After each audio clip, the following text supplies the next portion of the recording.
Welcome to Grazora Live, where we help small business owners that feel like they're stuck in a hamster wheel get off that wheel and convert that into a business that's going to give them the freedom they want to live the kind of life that they've been looking to live this whole time. And today we've got something kind of cool because there's this major news story out there about Netflix, Paramount, Warner Brothers, but there's some Easter eggs hidden inside of that story that apply to small business owners. And once you see them, it's going to change the way that you think about business. Brett, give us a recap of what's going on with Netflix.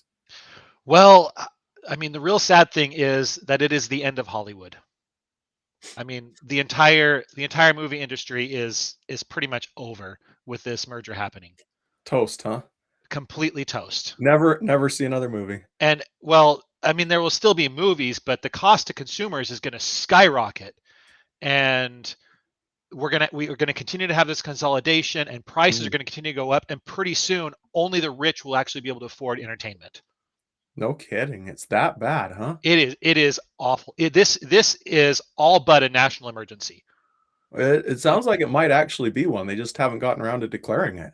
They're probably so busy with other emergencies that they haven't been able to declare this one. I mean, so we really need all those bureaucrats to step in and really define how this is going to go and exactly what's going to happen step by step, because they're the only ones with the predictive power to actually get us through and help us to live lives of prosperity and peace and happiness. Whew, thank goodness we have Big Brother. Right. So people are actually in the news making those kinds of statements, though, as much as we're making fun of it, right? That is not an uncommon thing. I mean, yes, I've seen a number of headlines that say that Hollywood is over, that the whole industry is messed up, and that this is a terrible thing for consumers. And yeah, it was sarcasm off. Um, the thing is, nobody knows. Right. Like I love the idea if they could actually predict the effects that they're forecasting, like accurately, like the people that could do that, they would be the wealthiest, most loved people in the entire world, because they'd be able to tell us what the actual outcome is from any decision that we make before we make the decision. Right. They're literally telling us that they're one of those little gypsies with the crystal ball and they can see in the ball and tell us what's going to happen. And yet nobody else knows that. Nobody, yeah, right. Yeah, Yeah. it's And the other amazing thing is this idea that because you have this mass consolidation and you really have Netflix trying to buy Warner Brothers, right? But then Paramount, I think it is, that stepped in and said, actually, we're going to pay $30 billion more than Netflix is offering. Do you want this offer instead? And so now you have this question of who's gonna absorb who here in this. But really, for all of us, does it really make that big of a difference? Maybe, maybe not. But I think the bigger story here is the fact that Hollywood's in trouble isn't going to make it so movies are more expensive, because by and large, if our healthcare costs had gone the same direction as movies, we'd all be really happy right now, but they haven't. Movies have not gotten more expensive. We literally went from paying what like $20 a ticket to go to a nice movie at a theater to now you can rent that movie in the comfort of your home, watch it from the comfort of a device, and that's if you want to watch a movie. But the options for entertainment have exploded, and the number of people that can make movies have exploded. And so you have all of this new competition stepping in that's completely gutted the movie industry. And so now the movie industry, with all of its bloat and its archaic ways of doing things, is struggling to keep up with all of the innovation that we have. And that's why you see this consolidation among the giants, because they're trying to keep these teetering towers from tipping over. And so they're propping each other up by buying each other and trying to get to be such a big monolithic organization it can't fail. yeah, and that I mean that's a fair analysis. I mean, it's as legitimate as any other analysis out there in that predictive capacity of what's actually going to happen Well, five, none ten of what years I from said now. is predictive. It's an analysis of what we're seeing right now. Yeah. Like, if I was talking to some people that have insider scoop on Hollywood, and they said Hollywood really got in trouble when there was the writers' strike several years ago. Because when the writer's strike happened, AI started creeping into Hollywood in a bigger way and just started turning everything upside down already. So they've had turmoil for years inside that industry, but it doesn't mean the industry's dying. It means that innovation has happened, and now we have whole new opportunities we never had before. Right, and then with AI and video generation and the that $1 billion deal between Disney and OpenAI, we're going to have an even more transformation of the way that content is produced, whether it's by somebody in their home office or whether it's by one of these larger corporations. Like, these tools aren't going anywhere. We do know that. Mm-hmm. Um, the real big thing is that I want any people to get out of this is, if governments could truly, or anybody could truly predict the effect of any merger, any transaction, any business dealing, Mm-hmm. um, with the accuracy that they say they can, like, there's no business owner in the world that I could think of that wouldn't want to have that capability to Oh, be able for to have that sure. level of prediction. It just Yeah, doesn't for sure. exist. Oh, yeah. Um, and and so we get into, I mean, we have all these phrases like analysis paralysis, overthinking and such. And these are things that I've had hold me back. They're things that I've seen hold many others back. And the more I've learned about business and what it takes to be successful, both directly and by observing others, I see that it's a lot less about the prediction and much more about the execution and then the iteration. Yeah, It's just about getting started and then iterating from there. absolutely. Yeah, worrying about which way it's going to go, like, you could roll dice all day long and Hmm. never know which one is actually going to be that one. But people do get stuck in that analysis paralysis, and it will hold them back from ever making a decision because they're afraid they might mess up, or they might make a mistake, or they might fail, which all of those things are part of the human existence. And when you're truly trying to solve problems, it won't go perfect every time. But the important thing is, like you're saying, you got to take action. You cannot get stuck in analysis paralysis. The point is that anything, even with all tons of data at your fingertips and hundreds of man hours spent in analysis, it's still going to be a guess whether or not you should hire a role, invest in a system, pivot, add a feature, double down on what you're doing, chase a new lead or channel or whatever it is. Like that, there's always going to be an element of uncertainty.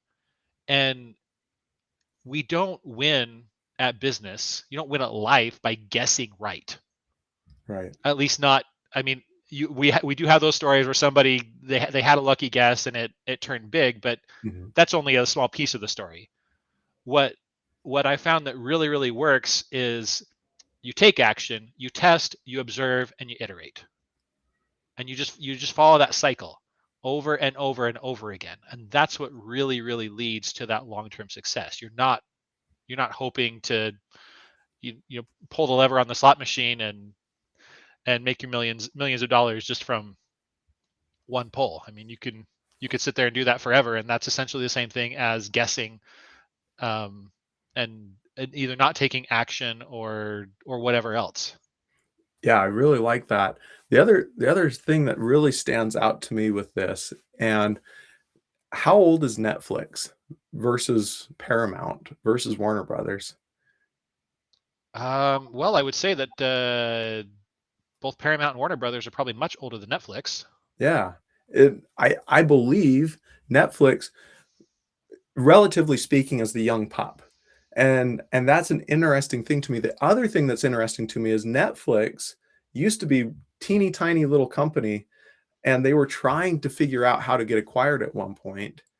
And some of the companies that they tried to get acquired by are now no longer in business because Netflix ate all of their customers. But the thing that was interesting to me is Netflix innovated when others stayed stagnant. So to me, that's another major takeaway. The fact that what is now the young pup grew to a behemoth level and now is acquiring the companies that at one point they would have been happy if they'd been bought by. That tells Yeah. a lot about the power of chasing something new, but also being in touch with your customers, because Netflix didn't chase something that customers didn't want. I think they asked themselves, okay, what's coming and how do we adapt to be the ones that deliver to our customers in a way that no one else is? And at the time when they were first getting started, I am sure they had all kinds of problems because they were early enough on the internet that internet wasn't terribly stable. You don't have the same bandwidth that we have Well, if now. you remember, they didn't even really start as a streaming service. Right, but when I'm It was, saying when they got into it, like, yeah. they were very early into that, and I'm sure that they hit roadblock after roadblock after roadblock, and I would be surprised, I don't know this, but I would be surprised if there were not more than one occasion where they said, "Is this really the right direction?" And they probably questioned themselves a few times while they were trying to chase moving to the internet. Well, and that's actually one of the beautiful things is to always hold that question in your mind. You know, when you're going after the path, you're committed to it, but you at the same time, you have those times where you step back and you ask the question: Is this right? What are we doing? And as you use that as you know, you want to use Netflix as an example. Their business model today looks nothing like it did for the first couple of years when they got started. I mean, Mhm, they have iterated, they have pivoted.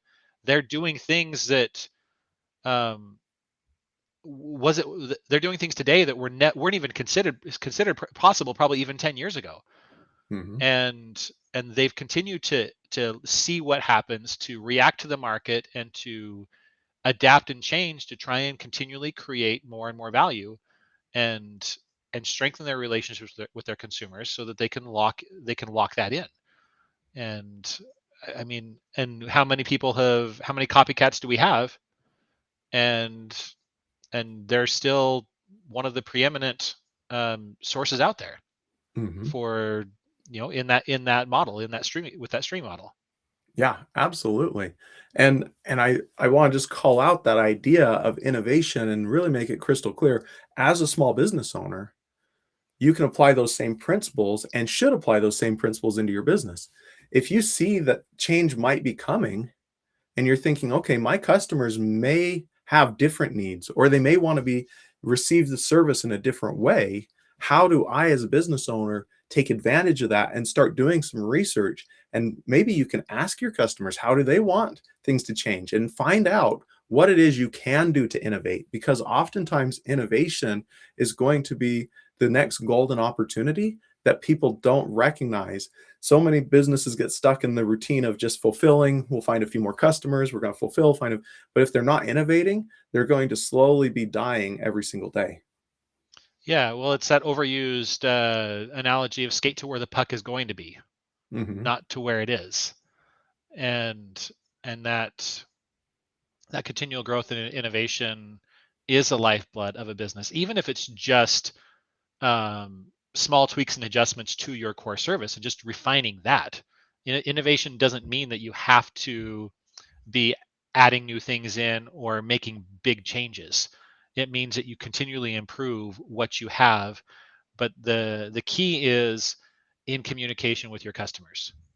Yeah, Like there's no problem in business that can't be solved by talking to your customers more.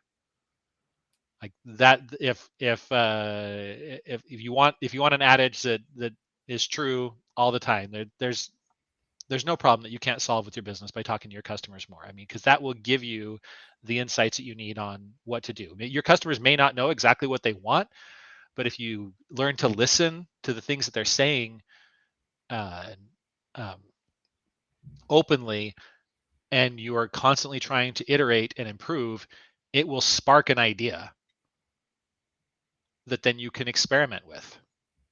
And depending on how your experiment goes, you may have just tapped into a whole new gold mine.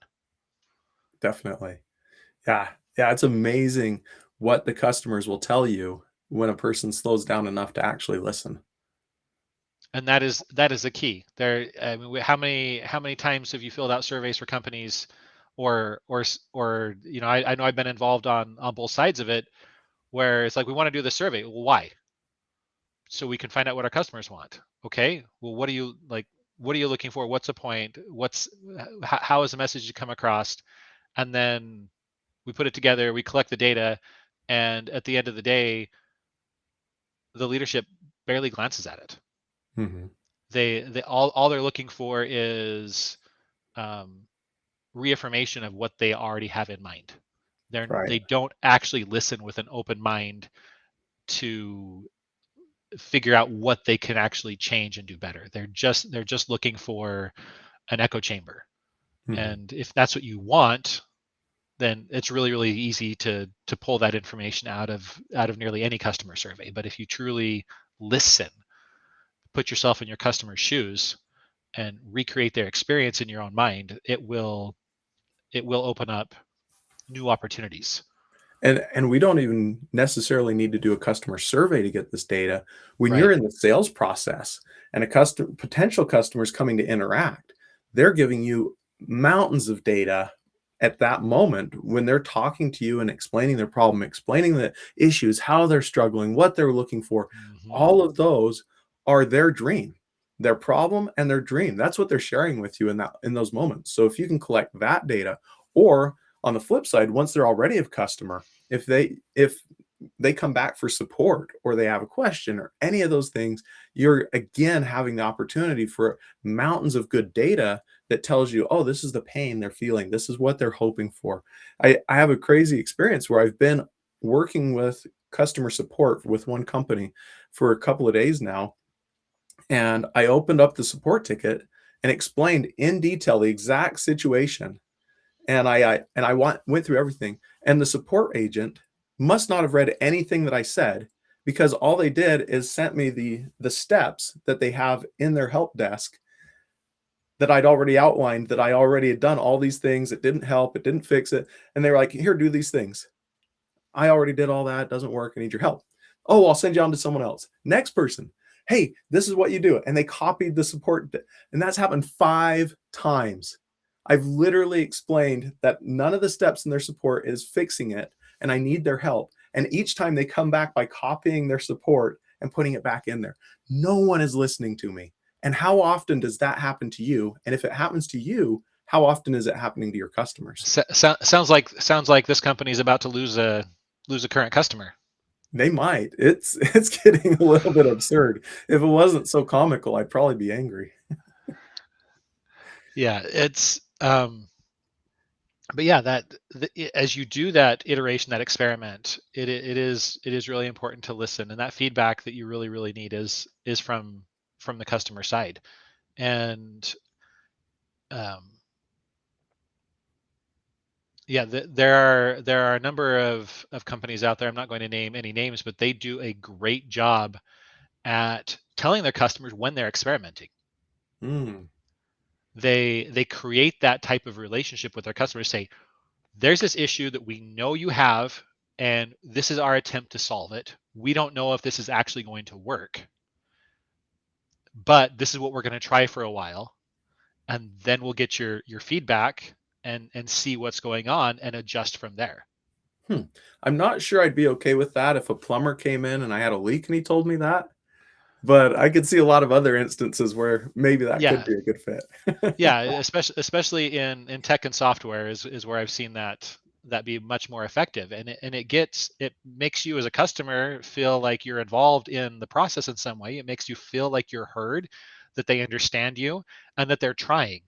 You Yeah. know, especially when it comes to complex solutions, or complex issues, that they're actually engaged, and it's like, well, I want to keep doing business with this company because of the way that they interact with me, because they're open and honest. Hmm. And which is another thing, is like, again, going back to this Netflix, Warner Brothers, Paramount cycle. I mean, the amount of, whether it's intentional or not, just the sheer amount of dishonesty that is happening within the discussions about it, when nobody has any basis whatsoever. and they don't admit that they have no basis whatsoever. I mean, Hmm. really, the only difference between what I'm talking about, these companies doing it well, and this other situation is they're saying we're not sure, Right. but this is what we're going to try. Yeah. We have a plan. This is what we're going to try, and if it doesn't work, we'll try something else. Hmm. And it just makes it work. It makes that relationship stay tight, regardless of what happens with their test. Absolutely. So we've talked about the idea that no one can predict the future, right? And people are predicting that if these companies merge, it's the end of the entertainment as we know it. And we're going to have all these different problems when it could go that way, but we don't know. And Yeah, we so don't know. that's one thing, but then to translate it back, we're talking about as a small business owner, you truly don't know. You don't know what's going to happen tomorrow. You could be hit by a bus today and it's all over anyway. But we simply don't know. So it's important to not let our fears of what we're assuming is going to happen stymie and stop us from taking action, or be so confident in our hopes that we're not willing to question a little bit along the way and pivot and adapt like Netflix did, right? Which is kind of that second tier of point that we wanted to get across is Netflix is this new company, relatively speaking, but because they kept innovating and they kept adjusting and adapting, they became the big, massive player now that can buy up what used to be the behemoths in the industry. And so I think that I just wanted to call that out again, recap that those are Yeah, both it's a good recap. important points. Is there any other points you really wanted to pull back out of that conversation and clarify? Well, it's when it comes down to it, fundamentally, it's the mindset that you have as a small business owner that makes the difference. It's getting the mindset where you change the belief. I don't have to be right. Hmm. I don't have to get it right the first time. I can experiment, and that's okay. And I will iterate on my experiment. It's understanding that you can just take action and not worrying about the judgment, not worrying about if it doesn't work right. I mean, obviously you have to do things with prudence and order. I'm not saying that you necessarily try experiments where you go all in every last dollar you have towards something that you're not sure is going to work. It's got to be done with some prudence, but you can usually find a way to run a small, safe experiment to continue to collect data, and so that you can so that when you commit to something, you have a real level of confidence. And I know, so another piece that comes into this is for small business owners. um, it's easy for you to have that mindset because at the end of the day, it's your bottom line. I mean, you eat last, and so you need to make sure that whatever you're doing, there's enough funds coming through that you can actually still eat yourself. Hmm. And whereas when you have a middle manager, they have a completely different mindset. They're less interested in whether or not whatever they do is going to work, and they're more interested in making sure that they have a good narrative for why they made the decision that they made, because they want it, their goal is to cover their butt, Right. not necessarily for the company to be successful. So and I know that sometimes even small business owners can switch into that mindset when they start worrying too much about what other people might think about their decisions. Hmm. Is they want to cover their butt and say, it wasn't my fault that this didn't work, or and only start to take credit if things actually go well. Right. um, but you have to throw that mindset completely out. If you're the owner of a business, you do not want the mindset of a middle manager. You've Right. got to be willing to experiment, iterate, and change and pivot as you go, Hmm. and be willing to fail. So fundamentally, it's that unwillingness to be seen failing that I think can hold so many entrepreneurs back and keep them from truly providing even greater value to their communities and growing their businesses into something that allows them to get freedom, because they don't they play it too safe, and and they get stuck in worrying more about how they're seen and they're perceived than in being willing to try and test and experiment, because every trial that you do may not turn out the way that you hope. And Yep. if you see that as a failure instead of just a data point for learning, you're less likely to move forward with the method that actually works. Yep, absolutely. And earlier when you were recapping that point, you mentioned maybe not go all in on something that hasn't been tried at all, which goes back to that point of listen to your customers, communicate with your customers, listen to your customers. It might not be wisdom to go all in on a mattress made entirely of jello if you haven't gotten data that says that there's people interested in that. But if you have a bunch of people that are like, oh no, we want you to bring back the waterbed, and people are begging for it all day long, then it might make sense to go and invest back into something like that that maybe has phased out and is a new opportunity because the customers are demanding it. But if you just have this crazy idea, I'm going to make a bed made out of jello, I don't know where that came from, but people most likely, when they fail, haven't done enough research to find out if there's demand for their crazy idea or not. Well, and that's where it comes down to validation. I mean, so one of the things with this deal that Netflix has a contract to buy Warner Brothers is they have a $5 or $6 billion, um, I forget the name of the clause, but it's basically a failure clause. Like if the deal doesn't go through, even and I when I saw that, I was really surprised. Even for regulation, like even if the government just says no, we're not going to let you do the deal, nothing, something that arguably Netflix doesn't have any control over, it doesn't matter. They're still going to pay $5 or $6 billion to Warner Brothers if the deal doesn't go through. Wow.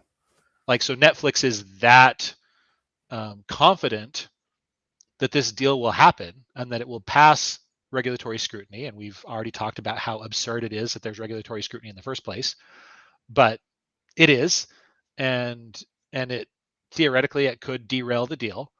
Um, but Netflix is just, I mean, either they've got that much cash to spend, which I don't, I doubt it. I doubt they'd be happy to burn $5 billion, but or they're just that confident the deal will actually go through. And um, say your question again.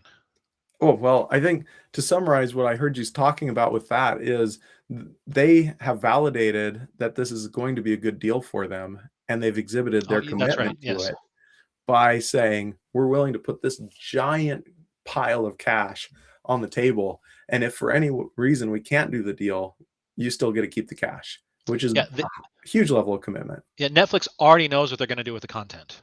They already know what they're going to do with the resources. They already know how they're going to handle everything. They're going into this with a plan, with a model that they have proven, because they've already done the experiments. Mhm. So for them, one of the other analogy is like, as a small business owner, you want to buy a new piece of equipment. Well, you might want to test it first before you invest $500,000, $1 million into buying this new piece of equipment, just to make sure that it's actually going to work and it's going to produce what you expect it to produce. Netflix has already done all that testing. So for Wow. them to say, okay, finally we are ready to spend $100 billion to purchase and integrate a company, like they're ready to go. Right. They've already done that. And again, like whether you're for whatever we're doing, like we can do the exact same thing. We could be like, okay, this is a model we have. We know there's a piece of equipment that might cut out 6 steps in our process and make everything go faster and smoother and better.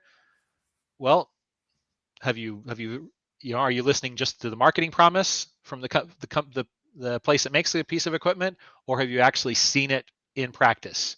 Um, have you done the due diligence and research, and then can you test it? And if so, then and that all checks out, then you can go all in and you can invest the $1 million or $2 million, whatever it is, into this piece of equipment, because you have the confidence that it's a model that actually works. And that's all part of that iteration, and testing process, instead of trying to guess, instead of trying to win by guessing. 100%. All right, we're out of time, but we look forward to you coming back next week where we can talk more about how small business owners can gain freedom from the trap they've built inside their own business. See you next Thanks, week. Jason.